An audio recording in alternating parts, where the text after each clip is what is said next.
podcast de sorcellerie.net. Mon nom est Dead Breeze et je suis accompagnée d'un poltergeist et une médiumnique Zelda. Ouh, bonjour! Ouais, je t'ai donné le titre que je me mets sur le site du poltergeist. Là, je voulais faire de quoi de cool. Donc aujourd'hui, pour l'épisode 20, donc c'est le dernier épisode de la saison. On va prendre une petite pause un mois. Et après ça, on va revenir, on va pouvoir vous faire plein de contenu sur les live streams, les vidéos, tout ça entre-temps. Et nous, juste nous donner un petit souffle. En même temps, on va passer à la saison 2. Donc, vous allez pouvoir le suivre différemment, les épisodes. Aujourd'hui, le sujet, on va parler de spiritisme et nécromancie. Qu'est-ce qui fait la différence? J'aimerais ça peut-être qu'on revoie avec Zelda aussi. Tu as fait une présentation sur Twitch sur la nécromancie. Ça, tu peux faire un petit round-up. Question qu'on ait un peu de mordant, puis quitte à ce que j'en parle un petit peu aussi au travers. On discute du sujet, donc il n'y a pas vraiment de ligne directrice dans le podcast pour cet épisode-ci. Mais si tu peux nous faire une brève intro de la nécromancie, puis moi, je vais pouvoir suivre avec les différences avec le spiritisme de mon côté, il n'y a pas de problème. Oui, en fait, tu sais, pour commencer du début, c'est les Patreons qui m'avaient demandé de parler de nécromancie dans mon prochain Twitch. Ce que j'ai fait, le sujet d'ailleurs est très très très intéressant, mais de là, pourquoi on veut la comparer avec le spiritisme? En fait, la nécromancie, c'est une spécialité dans le domaine de la magie et de la sorcellerie qui est en fait l'art de communiquer et de contrôler l'esprit des morts. Et il y a quand même une bonne différence entre le nécromancien et la personne qui pratique le spiritisme. Dans ce que j'expliquais dans mon Twitch, j'expliquais que le spiritisme était en fait un amusement par exemple, une table de Ouija, où est-ce qu'on attire des esprits qui veulent aussi s'amuser. Ça peut être autant des esprits négatifs que positifs, et ces esprits-là, ils sont là tout simplement, ils peuvent nous dire n'importe quoi, ils peuvent jaser de n'importe quoi, ils sont tenus à rien, puis c'est tout simplement pour se désennuyer.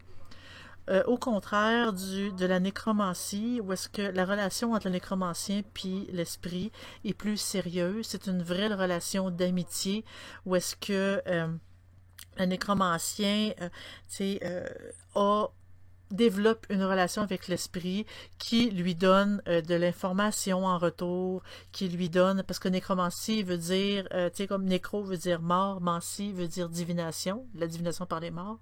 Donc, les esprits lui donnent de l'information et peut aussi accomplir des missions, des actes pour le nécromancien qui, par exemple, aller hanter quelqu'un ou empêcher, encourager quelqu'un à donner une idée, glisser une idée à une autre personne. Donc, le nécromancien contrôle l'esprit parce que il veut éviter absolument que l'esprit le contrôle. Donc, le nécromancien, lui, la communication, elle est sérieuse, elle est constante, elle est journalière. Le nécromancien entretient les relations avec toujours les mêmes esprits qui lui donnent des choses en retour. Donc, c'est vraiment le concept de contrôle ici. Et évidemment, pendant ma présentation sur Twitch, je sentais que Dead Breeze avait des choses à dire par rapport au spiritisme, parce qu'évidemment, tu es ma spécialiste. Mais je tiens à dire, je suis pas spécialiste de rien du tout, mais c'est un sujet qui me passionne beaucoup. Ça, c'est évident. Je pense que c'est connu depuis... tous ceux qui me connaissent sur SNET peut-être le savent un petit peu. Oui. Je trouvais ça intéressant de la façon, surtout dans ton live stream qui est plus détaillé, là on fait une version raccourcie là, sur le podcast. La façon qu'on différenciait au niveau de la pratique, le nécromancien qui voit la communication comme un jouet. J'ai un petit peu de mal avec cette approche-là parce que souvent les nécromanciens sont aussi plongent dans ce qu'ils appellent le spiritisme. Je pense que c'est une façon de voir les choses. Moi, personnellement, la doctrine spirit, je la suis un peu plus. Fait que c'est peut-être juste ça qui fait que ça me choque.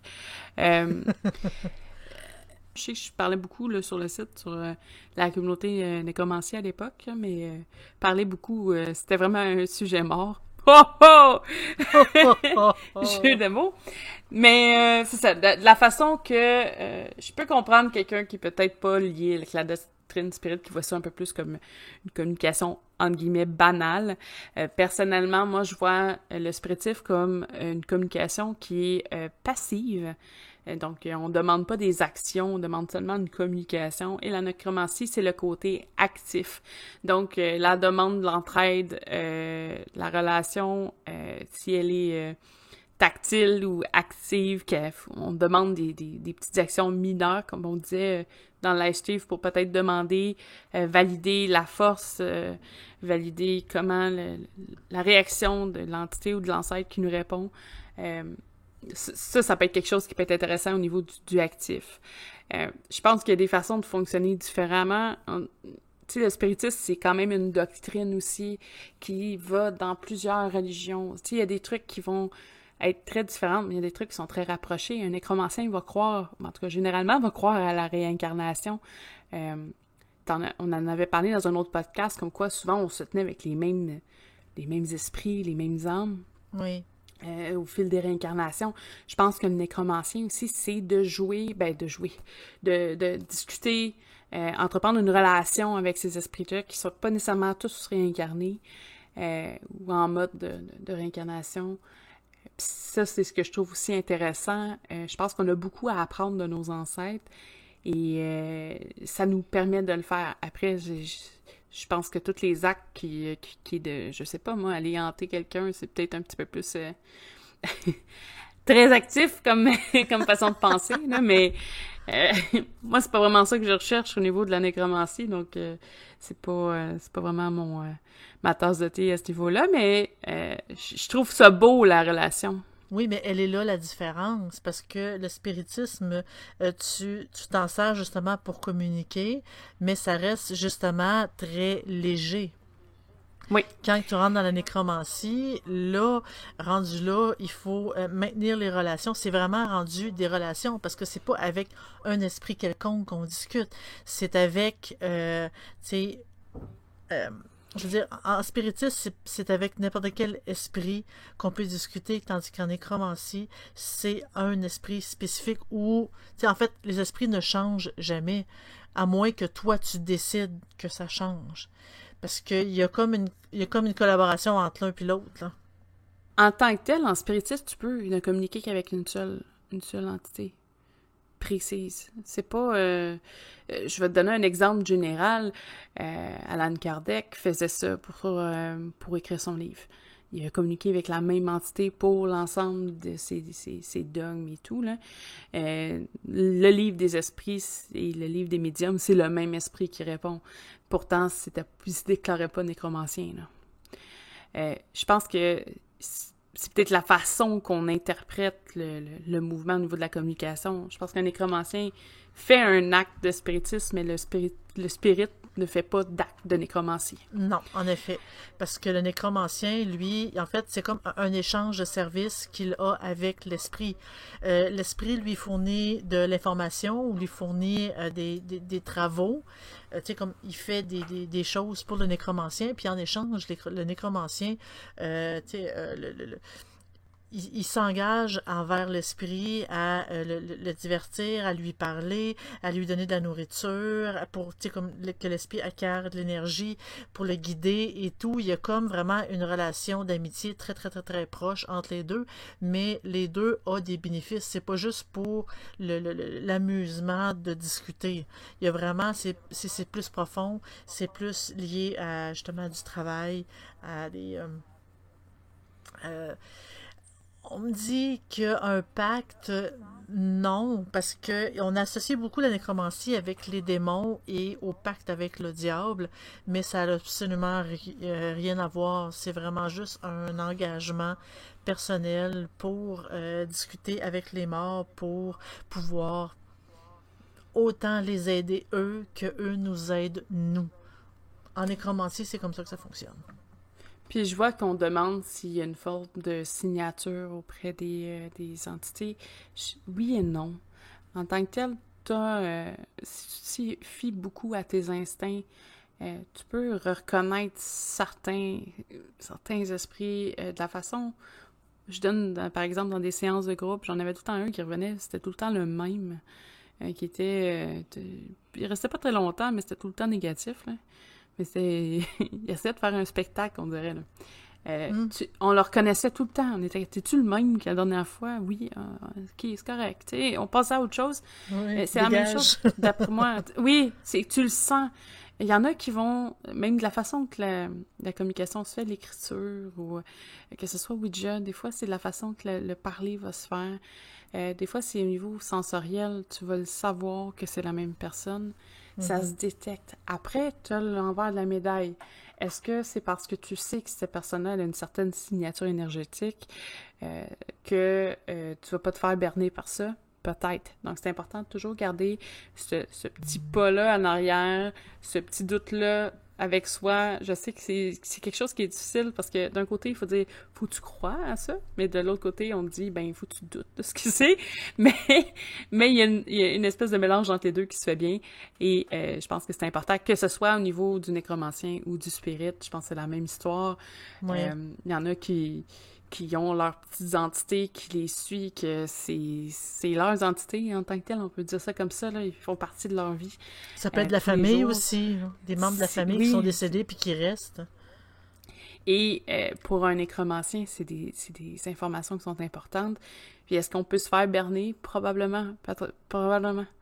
Qu'un esprit malsain qui veut dire, lui, il se fie à cet esprit-là, je vais le limiter. Ça se peut. C'est ça. C'est toujours important de garder son... Ouais, tu sais, ce que je reçois, c'est quand même un esprit, veux pas, que tu sois un nécromancien ou spirit, faut garder ce petit côté-là.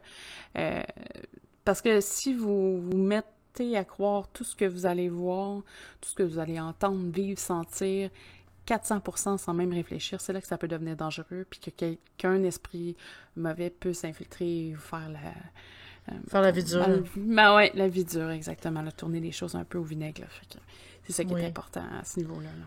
Bien sûr. Puis tu sais, il y a beaucoup de personnes qui font comme... Ils ont des... Parce que quand que je parlais pendant le direct, comme quoi qu'il y avait des personnes qui mariaient des esprits, je l'ai déjà vu tu sais, à la télé, aux nouvelles, comme quoi que oui, elle a marié un esprit, blablabla, et elle, ah oui, on a comme on a des relations intimes et tout. Et ça, je dis pas que c'est impossible, je dis tout simplement que c'est dangereux. Dans le sens que quand que tu donnes ton corps à un esprit, ben lui, il peut littéralement le prendre. Dans le sens de, tu sais, une possession, dans le sens qu'il va prendre le contrôle de ton corps et c'est très, très, très difficile de s'en sortir de tout ça. Il faut vraiment y aller par, tu sais, il faut faire attention parce que les esprits mauvais ou les esprits farceurs sont très mielleux au début parce qu'ils veulent qu'on ait confiance en eux pour que eux puissent ensuite accomplir ce qu'ils veulent en réalité, c'est-à-dire prendre le contrôle d'un être vivant pour s'amuser. Donc, Puis d'un autre côté, ce que je veux dire est quand même assez intense, là, mais ado, hein, que ce soit de peu importe la forme que vous avez demandé, des fois, il y a des pulsions aussi qui peuvent être faites, puis il y en a qui vont essayer de sentir un esprit touché ou peu importe quelle partie du corps, j'essaie d'être générale, là, mais vous allez comprendre.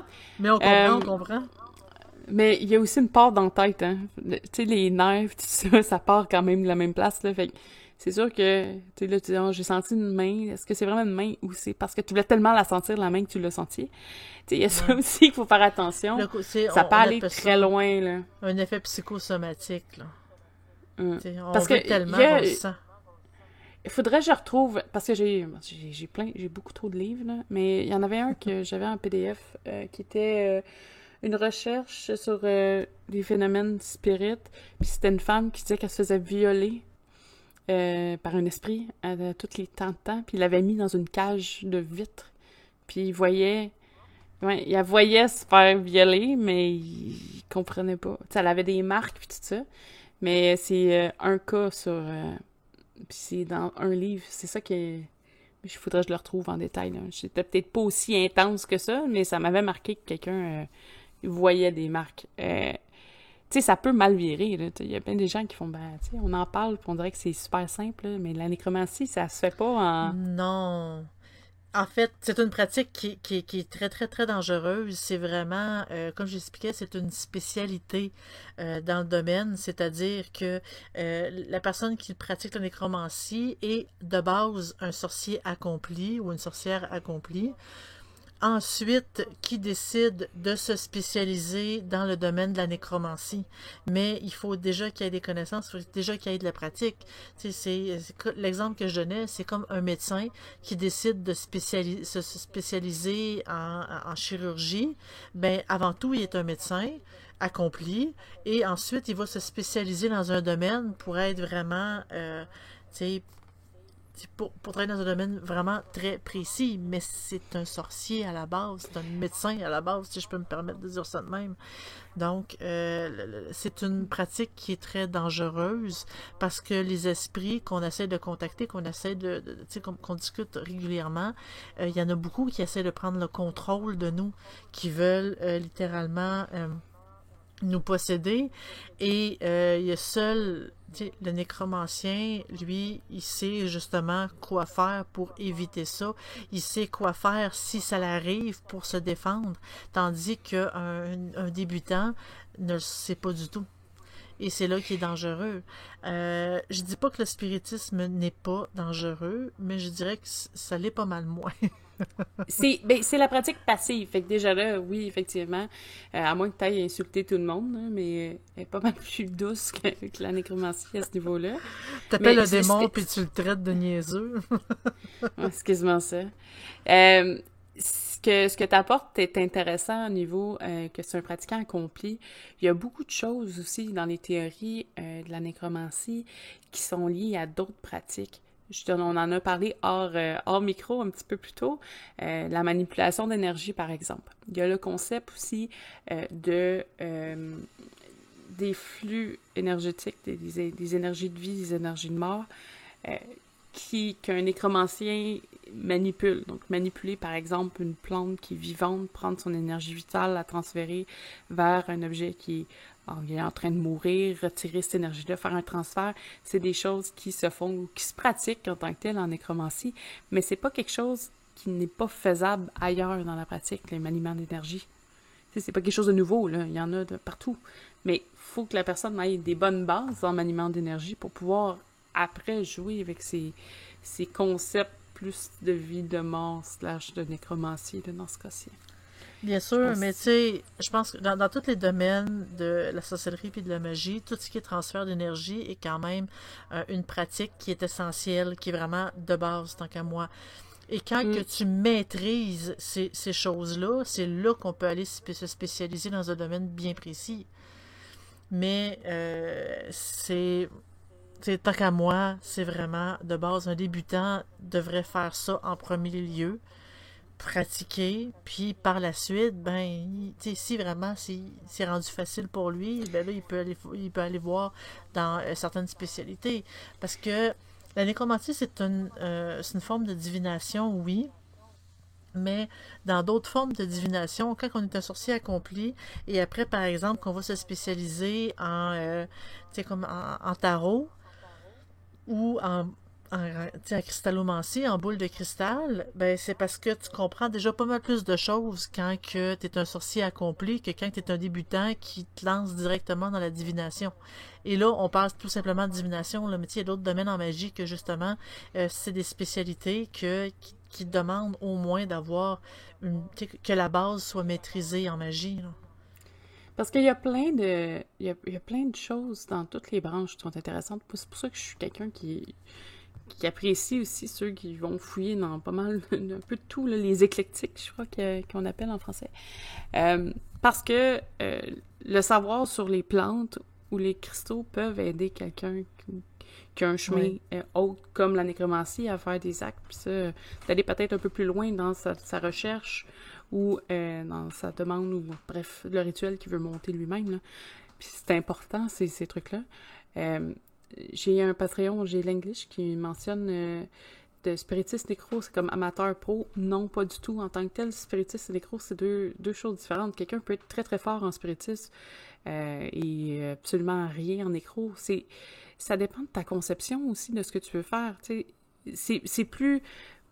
Je te dirais, je les séparais plus, c'est moins dangereux peut-être le spiritisme, parce qu'en tant que tel, quand tu demandes pas des actes en retour, tu forces pas un peu les choses, oui, peut-être c'est moins dangereux, versus la nécromancie, où là, tu as vraiment une demande à faire à un esprit, où va hanter telle personne, va faire tel truc, mais là, je parle des trucs négatifs, là, mais ça peut être aussi bien, hein, la nécromancie, c'est pas juste noir.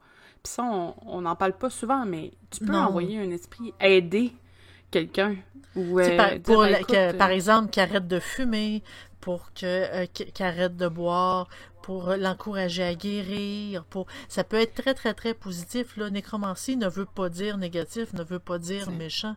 Ça peut aller dans tous les sens. Ça dépend vraiment du nécromancien lui-même, parce que le nécromancien est responsable de tout ce qu'il fait faire à ses esprits. Bref. Tu sais, je vais donner un exemple avec moi-même. Moi, je suis quelqu'un qui aime beaucoup tirer des choses qui sont négatives pour essayer de les transformer en quelque chose de plus positif. Je donne un exemple, tout ce qui est spiritisme, c'est souvent, je fais de la communication, généralement, c'est pour aider les gens dans leur deuil ou répondre à leurs questions. Là. Des fois, ils ont des questions qui demandent de l'aide à leurs ancêtres. En nécromancie, je suis beaucoup plus du genre à essayer de voir qu'est-ce que je peux faire pour peut-être demander aux esprits, voir est-ce que tu peux aider telle personne. Mais je fais pas beaucoup d'actes de nécromancie, là, je dirais que je fais ça tout le temps, là, mais quand j'en ai eu besoin, c'était vraiment, est-ce qu'il y a quelqu'un qui est proche peut-être, ou chercher un enceinte à cette personne-là, qui peut peut-être l'aider à le guider, l'aider à passer à travers cet événement-là, pour qu'il fasse ses choix qu'il a besoin pour les challenges que lui s'est fait dans sa réincarnation. Ou peut-être tout simplement contacter l'esprit du défunt sur lequel on fait le deuil pour qu'il vienne te voir en rêve pour te dire ça va bien aller, inquiète pas, blablabla. Parce que dans l'histoire, il y a beaucoup de peuples qui croyaient que l'esprit des morts, quand on leur posait une question, ils nous répondaient en rêve. Donc, c'est là aussi, tu sais, le nécromancien peut littéralement demander à son esprit oracle tu sais, comme de contacter justement le décédé, la personne, pour aller le voir en rêve. Oui, puis le rêve, c'est une des choses les plus faciles un peu pour la communication. Fait que oui. C'est un bon pas pour ça, parce que quand on est dans le rêve, on est beaucoup plus ouvert à ce qui nous entoure. Puis l'imaginaire permet ça aussi. Peut-être de casser certains blocages que quand on est en éveil, on possède, que ce soit la peur, l'angoisse. Ça demande moins d'énergie à l'esprit de nous contacter en rêve que autrement, là, qu'en vrai, parce que chaque personne, c'est pas tout le monde qu'on entend les esprits, qu'on les voit ou qu'on les sent. Et c'est pas parce qu'un esprit arrive puis il dit hey, je te parle, écoute-moi, ça veut absolument pas signifier que je vais l'entendre. Ça dépend de comment que nous, on est ouvert à ça. Ça dépend oui, est-ce que ça me fait peur puis je veux pas les entendre? Je l'entendrai pas. Il a beau essayer de me contacter, je l'entendrai pas. Mais s'il vient me voir en rêve, je suis ouverte et il peut s'introduire et discuter avec moi en rêve. Et disons que c'est plus intime. Oui, effectivement. Donc c'est un petit peu différent. Moi, je pense que personnellement, je pense que ce côté-là se développe un peu plus chez moi récemment. Pas que je l'avais pas, là. Il se développe un peu plus. Tu sais, je veux dire, la communication avec les défunts, c'est pas simple pour quelqu'un qui prend ça au sérieux aussi. Et l'information, t'en as un petit peu glissé un mot dans le live, là, mais l'information sur le sujet est relativement... très, très peu développé, dans le sens où les gens ne se vantaient pas d'être nécromanciens non plus. Là. Puis souvent, c'était partagé dans des groupes fermés. Il y a quelques ouvrages qui ont sorti, c'est plus des ouvrages tape à l'œil, souvent. Il y a quelques ouvrages qui sont bien faits. Il y a des gens quand même modernes là, qui pratiquent. Il y a des capsules qui se font, des pratiquants de tout type, tout univers ou toute croyance qui ont des liens avec la nécromancie qui sont quand même assez intéressantes. Mais je pense que le plus gros morceau, c'est justement le respect, la construction de la relation avec les esprits qui nous entourent, respect des ancêtres, là, il n'y a pas de mots à quel point c'est important. Tu sais, pour un nécromancien ou un spirit, là, les esprits qui vous entourent sont là toujours. Ils vous influencent peut-être, des fois négatifs, des fois positifs, mais ils vous influencent parce que quand vous vous êtes réincarné, vous avez fait la demande de vivre certaines épreuves. Si vous ne les viviez pas, votre réincarnation ne sert pas qu'elle sert à rien, mais si vous vivez aucune des épreuves que vous êtes données, votre réincarnation ne servira à rien, mais Non, eux elle est pas sont là. complète. C'est ça. Eux, ils sont là pour peut-être soit vous aider à vous diriger vers ces étapes-là, soit justement, tu sais, puis des fois c'est négatif, mais ils n'ont pas le choix de le faire parce que pour arriver à ce que vous avez demandé, ça se peut qu'il y ait des chemins plus sinueux parce qu'on fait des choix. Je pense pas que quand on fait ces choix-là au début de libre arbitre qui est tout effacé, puis si on appelle ça une destinée, non. Je pense qu'on fait des choix qui nous amènent à vivre ou non, de proche ou de loin, ces petites épreuves-là. Et je pense que nos ancêtres, parfois, peuvent, soit par la communication ou par la demande, nous aider face à ça un peu plus. Oui. Des fois, il y en a que tu vois que ça va pas bien, tu peux peut-être demander, essayer d'influencer le destin de quelqu'un d'autre, mais... puis je parle de destin, là, mais c'est touché comme sujet, là. Mais en gros, c'est ça, c'est de pouvoir être aussi en paix avec la mort. C'est quelque chose aussi qui est, chez certains, c'est plus difficile que d'autres. C'est plus difficile à vivre à un certain niveau aussi pour les pratiquants. Je pense que je pense qu'on va tous se reconnaître, là, ceux qui sont un peu dans les branches du spirit ou de la nécromancie, sur ce que je vais dire, là, mais le rapport avec la mort change aussi quand vous êtes pratiquant de la nécromancie ou du spiritisme. Personnellement, moi, je vis plus vraiment le même mode de deuil parce que dans ma tête, les personnes qui sont parties sont pas parties loin. Ce qui fait en sorte que ça fait des petits événements un peu weird, des funérailles ou des trucs comme ça.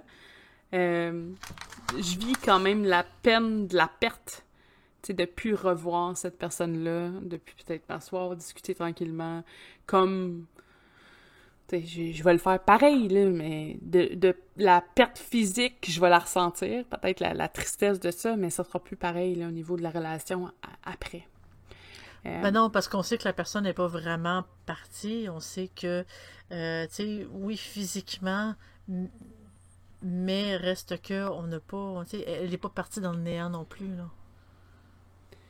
Mais tu sais, moi, je les mentionne là, parce que moi, ça a fait une différence. Tu sais, j'avais des funérailles là, où tout le monde pleurait, puis moi, j'étais comme, oh, je me sens... J'étais plus triste de voir tout le monde triste que le décès en tant que tel, mais c'est des choses qui... je suis peut-être plus froide face à ça à cause de ça, là. J'ai de l'air froide parce que je le suis pas, mais... Tu sais, pour moi, c'est pas une fin en soi, c'est une fin de la force physique, ben de l'apparence physique, mais que si jamais j'ai besoin, je peux communiquer avec cette personne-là, puis je pense qu'il y a tellement de beaux signes face aux défunts, puis ça, je pense que c'est quelque chose que peut-être un nécromancien ou un spirit va remarquer un peu plus, mais des clins d'œil de ces esprits-là qui peuvent faire ou pousser, je sais pas moi, tu pousses le vent, en tout cas façon de parler, mais provoque le vent, qui pousse une feuille, qui là, tu tombes sur une facture qui a le nom de ton père dessus, parce que ça, j'ai déjà vécu ça, pas moi personnellement, mais ma meilleure amie, elle a reçu une facture avec le nom de son père dessus, puis son père, faisait 5 ans qu'il était plus là, mais, mais des signes, des fois, des rappels, des trucs comme ça qui viennent te chercher, ça peut être cool, tu sais, je veux dire, c'est pas... ça peut être... Je dis ça comme si c'était un jeu, là, mais c'est des beaux rappels, là. Je suis sûre qu'on se comprend, là. Ben moi, ça m'arrive souvent. Moi, ma mère est décédée v'là plus de 10 ans. Et des fois, ça m'arrive, dans les moments où est-ce que je me sens peut-être plus en détresse, où est-ce que j'ai plus de besoin d'aide, souvent, elle est là. Je rêve à elle et elle me parle. Et vraiment, quand on se réveille, ça fait du bien. C'est comme si... Elle est plus là, mais elle reste là. Et en fait, moi, je me dis c'est comme ça qu'il faut le voir. Puis, il y a des moments, des fois, dans la vie où ça peut aller mal. Puis, il y a des moments qui vont bien. Puis, moi, j'avais une mauvaise passe dans les... Ben là, ça fait quelques mois déjà. Mais une mauvaise passe, ça allait pas bien moralement, mais c'est lié avec le travail. Mais dans mon travail, il fallait que je passe au moins 45 minutes de route aller et revenir à l'époque. Donc, j'avais 45 minutes toute seule dans mon auto. Puis j'en profitais. Moi, je me disais, ben, j'avais ma grand-mère, mon grand-père, puis mon grand-père, mon chum, assis dans ma voiture avec moi. Dans ma tête, je les voyais, là. Ben, puis je jasais. Non, non, non, là, il se passe tel truc, puis papa, puis je jasais, hey, qu'est-ce que tu penses de ça? Mais je le sais que j'aurais pas de réponse dans mon auto, là. Je m'attends pas à ça. Des fois, j'avais... Ça le jour que tu vas en avoir, hein? Mais j'ai eu des signes. Pour vrai, des petits signes légers, là, mais juste parfaits, là. Puis je discutais, puis ça faisait tellement de bien. Puis des fois, c'est pas parce qu'ils sont pas là physiquement ou que vous les voyez pas, qu'ils vous entendent pas. Puis des fois, juste de parler, ça fait du bien. Savoir que, ben, il y a peut-être quelque chose qui t'écoute au final, même si c'est pas vivant. C'est correct. Puis des fois, tu discutes, puis t'as des idées qui passent, puis ah ouais, j'avais pas vu des trucs de cette façon-là, puis là, tu te développes. Parce que t'as des idées qui pop que t'avais jamais eues avant. Ça arrive dans le quotidien, même si c'est pas paranormal, là, c'est juste... Mais des fois, tu dis, bah, ben, peut-être que, tu sais, le petit flash, ça vient peut-être d'eux autres. Tu prends ça à la légère, peut-être. Moi, c'est comme ça que j'aime mieux voir les choses, mais, tu sais, il y a des bons côtés à ça. C'est vraiment le côté obscur, noir, que, bon, souvent, les adolescents, j'ai un gros stéréotype, là, mais les adolescents, ils vont avoir, tu sais, que c'est dark, c'est négatif, puis je vais curse tout le monde. Mais non, c'est pas... De toute façon, 3/4, ça marche pas. Il y a beaucoup que c'est psychologique. Parce qu'il faut que tu fasses une relation, puis une relation, ça ne pas en 3 mois. Oh, que ça non. Prend des années. Ça prend des années. Puis des même mois moi, et des mois. Je trouve pas que je l'ai, cette relation-là, mais on s'entend, moi, je suis plus spirit que nécromant, mais j'en ai fait des trucs, là, mais pas assez pour dire que je suis vraiment une nécromancienne affirmée. Je communique, je leur parle. Des fois, je vais prendre 2 secondes, puis je vais les remercier. Je vais juste... je le sais que t'es pas loin, puis merci. J'ai un problème avec mon auto, je pense à mon grand-père qui était mécanicien. je travaillais dans les autos, et je pense à lui, puis je dis, t'aurais été fier de moi, je suis dans les autos.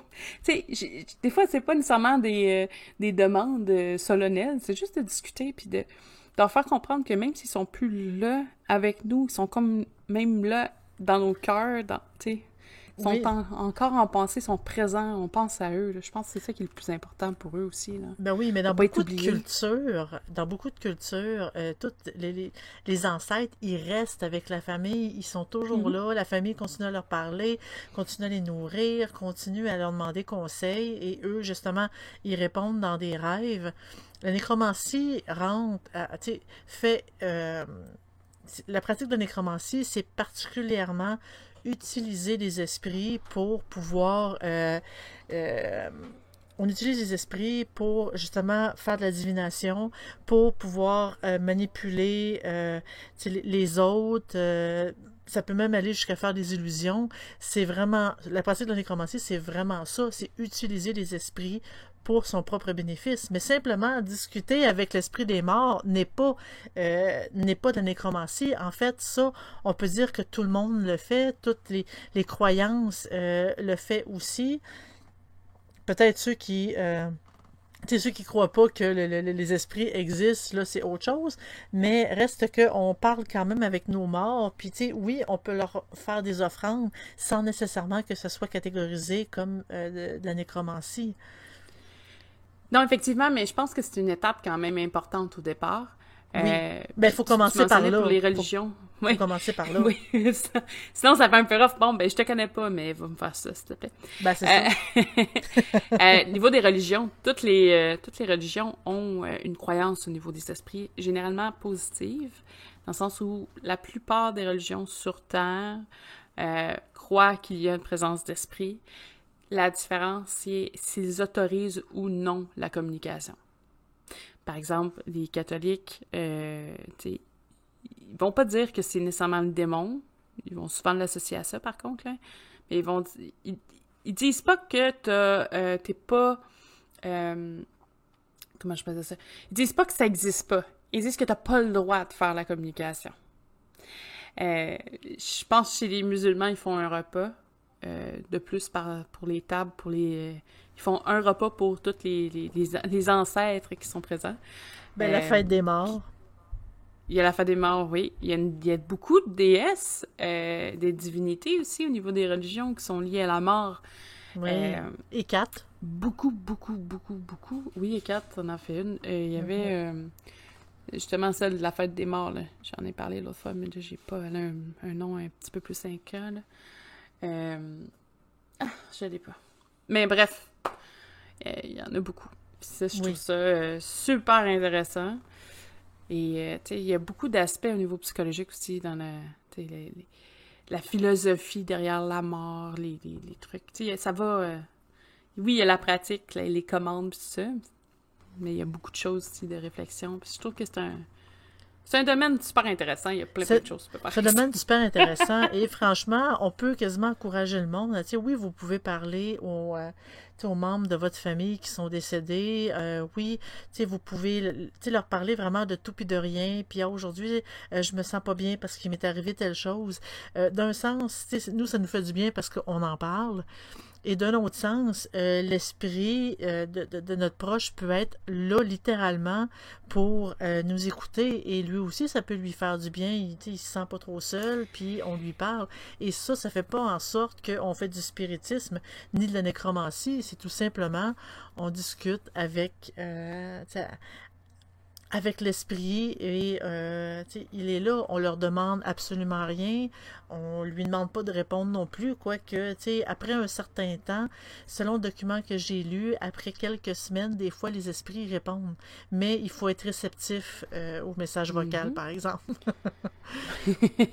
Puis il y a tellement de choses qu'on peut demander, puis c'est pas toujours des choses très, très fortes, là. Des fois, c'est juste, vous avez un examen, vous avez un événement stressant, de demander juste d'être présent. Oui. De faire en sorte que vous vous sentez épaulé pour passer au travers de votre épreuve. Je pense que c'est pas quelque chose qui est très demandant pour un esprit. Peut-être que ça va même lui faire plaisir. Peut-être qu'il avait déjà prévu d'être là. Puis, mais tout simplement que vous pouvez aussi, à ce moment-là, pendant l'épreuve, vous pouvez sentir sa présence et ça peut être très réconfortant pour vous, pour dire « Ah oui, je le sens. » Par exemple, mon grand-père est là, je le sens, donc ça me rassure, je me sens pas seule dans tout ça. Donc, oui, je vois pas de côté négatif à faire ça. De toute façon, on lui demande pas de faire un gros travail magique, on lui demande pas non plus d'aller hanter quelqu'un pour nous, puis on lui demande pas de répondre absolument à une question puis se faire avoir, mais reste que, ça peut nous aider autant nous que ça peut aider l'esprit aussi, hein. Puis tu sais, quand vous faites la divination, par exemple, dans un cas d'un lancer de runes ou un lancer de je sais pas en français comment ça s'appelle, l'espèce de sac d'os, je suis en train de voir m'en monter un là, pour vous, là, mais les jetés d'os, je pense que c'est un bone throw, fait que je devine ça doit être ça. Ou des runes, ou des cartes tarot. Vous pouvez demander à vos ancêtres de vous aider. C'est pas nécessairement de la nécromancie de demander à un ancêtre de peux-tu me donner un coup de main à m'éclairer? Je pense pas que... Tu sais, il y a comme peut-être une zone grise entre les deux pratiques où, oui, c'est une demande, mais je pense pas que ça soit être « aide-moi là ». C'est obligatoire. Peut-être que c'est plus passif, à mon avis. Ou sinon, c'est des petites formes de nécromancie. C'est peut-être pas ce qui va définir un nécromancien en tant que tel, là. Mais c'est juste... Ça dépend, je sais pas. Je commence à me mêler tout seul, t'as vu? C'est intéressant parce que c'est pas juste des os, des fois. Il y a des coquillages, il y a même des runes qui se mélangent. Moi, j'en avais vu quelqu'un qui était dans la branche nordique, celte nordique, qui utilisait les runes Futark, puis un lancer d'ossements en même temps, puis il pouvait... il demandait toujours à chaque lancer l'aide de ses anciens ou des dieux. Mm-hmm. Autant les anciens ou les dieux. Il y avait des moments qu'il demandait vraiment aux divinités de l'aider, puis il y a des moments où il demandait à ses propres ancêtres, puis il faisait des lancers dés en podcast. C'était super intéressant. Je sais pas s'il y avait la version vidéo, mais super intéressant son intuition, puis son lancer. En tout cas, bref. C'était cool. Si je vous le retrouve, je le mettrai en lien, là, pour l'instant. Ça fait longtemps que j'ai pas mis le nez ou les oreilles en tant que tel sur un podcast, donc ça va être un petit peu plus difficile pour ça. Mais ça se fait. Pour ce qui est de ce qu'on peut faire en nécromancie, ça peut aller de vraiment tous les sujets. La seule chose, par contre, c'est qu'il faut être prêt à accepter les conséquences. Il faut être prêt à accepter les conséquences. C'est tout dépendant. Si on nuit quelqu'un, évidemment, c'est nous qui va recevoir la conséquence et non pas l'esprit en tant que tel. Mais on peut aider quelqu'un ou tout simplement on peut demander à l'esprit de nous trouver un trésor puis il va en trouver un. Sauf que pour lui, c'est comme un euro, c'est un trésor, tandis que pour nous, c'est pas grand-chose. C'est peut-être pour ça que j'ai pas eu mon chèque de 70 millions encore. Mais t'as pas été assez précise. Pourtant, j'ai rêvé du chèque. Non. Mais pour vrai, c'est ça. Les demandes ils peuvent être assez variables, là, autant que ça peut être d'entrer la personne jusqu'à la rendre dans la folie. Ça peut être fort, là. La peur, non, ça peut être fort. Il y a beaucoup de choses qui peut aller très loin. Après ça, est-ce que c'est quelque chose que vous êtes prêt à subir? Est-ce que vous allez vivre bien avec ça? Moi, personnellement, je sais que non. Fait que, tu sais, je suis en extrême mesure, peut-être, mais, tu sais, savoir que j'ai fait du tort, que la personne s'est ramassée, je sais pas, un hôpital psychiatrique, j'aurais peut-être du mal à vivre avec ça, malgré mon pseudo sombre. Moi, j'aime bien travailler avec la mort de côté positif quand même, là. Mm-hmm. Mais, tu sais, il y a ça aussi, les conséquences de nos actes, qui sont super intéressantes, parce que, comme la pratique a tendance à être très noire au niveau de tout ce qu'on entend, les médias, en tout cas la publicité qui a été faite là-dessus, c'est sûr que c'est pas quelque chose que les gens ont de façon naturelle une envie d'aller consulter non plus. Il y a une grosse peur qui est associée à la pratique. Il y en a des pratiquants nécromanciens qui ne font que du tort, qui essaient de faire que du tort à tous leurs ennemis, on va dire ça comme ça. Personnellement, je vois pas c'est quoi l'intérêt, parce que je me dis après ça va se revirer, là, mais il y en a qui pratiquent, puis dans leur tête, c'est parce qu'ils veulent aider les gens autour d'eux. C'est une chose...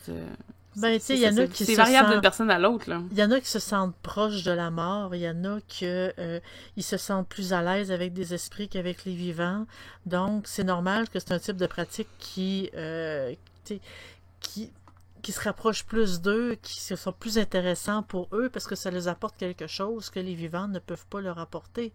De là, quand ils commencent à faire des demandes, oui, ça se fait, puis il y a un proche qui est malade, qui a un proche qui a besoin d'aide, puis qui n'arrive pas, par exemple, à arrêter de fumer, ben oui, le nécromancien peut demander à un esprit de l'aider, de lui faire des messages subliminaux pour dire « Arrête la cigarette, c'est pas bon, arc, arrête de fumer, t'es capable, arrête... » Et que la personne elle peut réussir à arrêter de fumer justement à force de l'entendre, ça finit par marcher. C'est comme de l'hypnose un peu. Puis j'aurais tendance aussi à rajouter qu'un nécromancien, s'il trouve une âme qui est perdue, versus un spirit qui va essayer de faire résonner l'âme, peut-être que le nécromancien est capable de lui faire des actes qui réalisent son départ. Mm-hmm. Je pense que c'est quelque chose aussi qui peut avoir une modification dans le... Ce que j'avais lu, c'est que le nécromancien peut dire, regarde, écoute, va dans l'astral et va poser des questions aux autres esprits pour réaliser que t'as pas tout à fait, comme t'as pas raison. Il y a juste un exemple de, je sais pas, il y en a qui croient pas du tout, comme à la vie après la mort, et il se retrouve en esprit, puis il dit non, ça n'existe pas la vie après la mort. Je m'excuse de te l'annoncer de même, mais c'est parce que t'es un esprit, t'es plus vivant. Donc, si tu crois que la vie n'existe plus après la mort, qu'est-ce que tu fais là?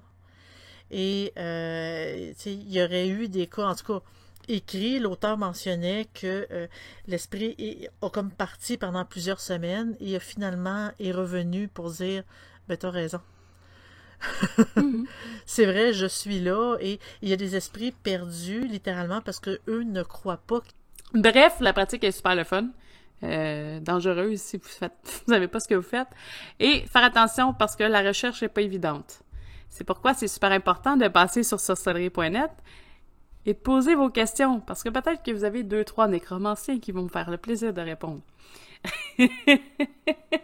En fait, c'est que le problème avec la nécromancie, c'est tous les films et les jeux vidéo qui... les personnes veulent être des nécromanciens, mais pas les vrais.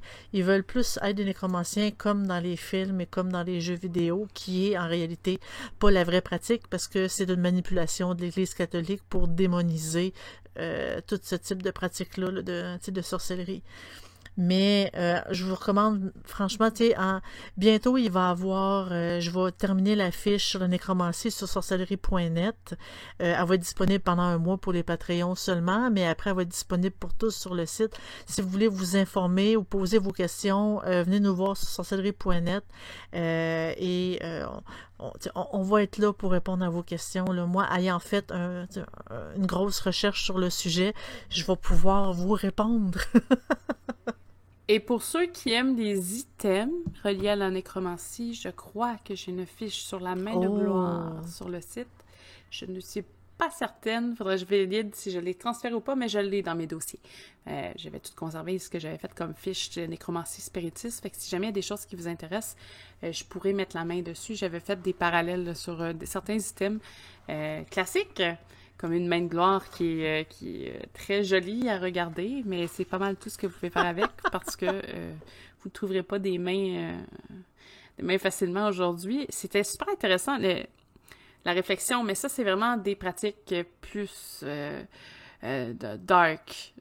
Tu sais, la nécromancie, ça a été mis pour beaucoup, là, dans une espèce de lot de pratiques douteuses liées au vol. Le vol de cadavres. Tout ce qui est roguelike, qu'ils appellent, là. Parce que, oui, la main de gloire, l'origine, c'est une main humaine avec des chandelles au bout des doigts, qui est figée par le temps et pleine de substances. Et les voleurs prenaient cette main-là, allumaient les bougies au bout des doigts, puis devenaient visibles. Puis ils pouvaient voir aussi dans le noir le plus complet, quand tout le monde voit absolument rien, la personne qui a la main de gloire voit absolument tout. Donc, il y avait plein de trucs, mais aujourd'hui, c'est plus vraiment un item très, très faisable. Non. Donc, oui, la police va nous courir après. Oui. C'est important de faire attention. Il y a plein d'alternatives qui sont super cool. Pour les ossements, je sais que tu en avais parlé dans le live stream, j'avais un peu renchéri avec ça. Pour tout ce qui est ossements, c'est remplaçable par des ossements d'animaux qui peuvent être chassés naturellement. Il y en a que, un fermier, par exemple, il se débarrasse quand même là, des ossements des animaux. Là, il fait pas disparaître. Là. Fait que, tu peux acheter des têtes, des trucs comme ça, les nettoyer. Si le reste du corps de l'animal a été servi pour de la nourriture, ça, c'est correct. Il n'y a pas de... Oui, l'éthique, là, une certaine façon d'avoir, mais il y a moyen d'avoir des os. Il faut pas tuer votre chat pour ça. C'est ça. Non. On tue pas les animaux qu'on aime, puis on tue pas les animaux qui se promènent dans votre cour. Puis on tue pas les animaux qu'on n'aime pas non plus. Mais il y a des façons... oui, exactement. Mais il y a des façons, même sur Internet, là, d'acheter facilement des produits de taxidermie, tout ça, là, qui peuvent être utilisés là, après ça dans la pratique. Et en gros, là, c'était le petit message, là, parce qu'il y en a des fois, ça prend un tête humaine. Non, tu peux prendre un crâne de bœuf ou un crâne de autre chose là, pour faire la même chose. C'est exactement ça. Sur ce, on vous souhaite tous une excellente semaine. On vous souhaite aussi un beau mois de juillet. Une belle été. Je sais que ça va peut-être être décalé. Ça va peut-être décaler pour ceux qui sont pas Patreon au mois de semi-août, là. En tout cas, bref, parce qu'il y a quand même 2 semaines de délai entre les podcasts. Mais on vous souhaite un bel été. On revient au mois d'août en forme, pleine d'énergie et avec plein de nouveaux sujets. Donc, on a hâte de vous revoir au niveau du... Restez avec nous, autant sur les podcasts à la fin de l'été que venez nous voir sur Twitch, sur YouTube ou sur sorcellerie.net. On reste là, même si on fait une petite pause de podcast. Les directs et les vidéos et sorcellerie.net vont rester actifs. Donc, suivez-nous. Nous serons toujours là. Oui, fait qu'on vous souhaite une belle été. Excellent moment. Un bel été. À plus tard. Au revoir.